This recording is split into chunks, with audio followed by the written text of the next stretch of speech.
क्या हम जानते हैं कि इस सृष्टि का असली पिता कौन है?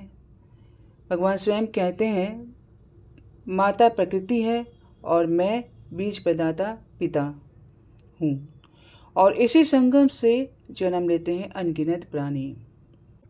मम योनि महत ब्रह्म तस्मिन् गर्भं ददामि अहं संभवः सर्वभूतानां ततो भवति भारत। जिस प्रकार पिता बीज देकर माता के गर्भ में नए जीवन की उत्पत्ति करता है, उसी प्रकार भगवान कहते हैं, मैं प्रकृति में बीज रूप से गर्भस्थ करता हूँ। यही कारण है कि इस जगत में असंख्य जीव जंतु और प्राणी जन्म लेते हैं। सभी प्राणियों का मूल बीज भगवान ने ही प्रदान किया है। इसलिए प्रकृति हमारी माता है और भगवान हमारे पिता हैं।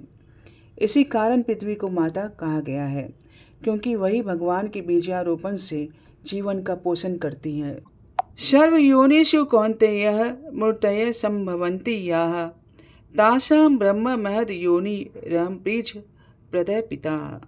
हे कुंती पुत्र, जो भी विभिन्न प्रकार की योनियाँ इस सृष्टि में मूर्तिमान देह धारण करती हैं, उन सब का आधार या महान प्रकृति है और मैं उनका बीज देने वाला पिता हूँ।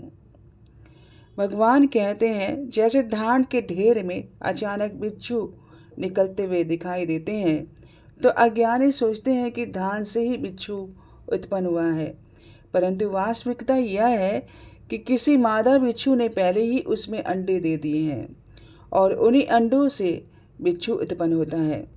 इसी प्रकार यह संपूर्ण जगत अपनी अपनी उत्पत्ति का कारण दिखाता है, लेकिन उसके पीछे परम पुरुष भगवान ही है। वे स्वयं अदृश्य रहकर भी हर प्राणी के भीतर विद्यमान है। वे केवल मनुष्य में ही नहीं, बल्कि हर जीव के अस्तित्व में बीज स्वरूप से उपस्थित हैं। इस प्रकार भगवान पिता है और यह प्रकृति हमारी माता है।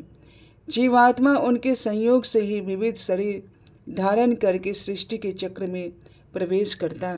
और आगे भगवान समझाते हैं कि यह प्रकृति के गुण ही जीव को विभिन्न कर्मों में प्रवृत्त और विवश करती है।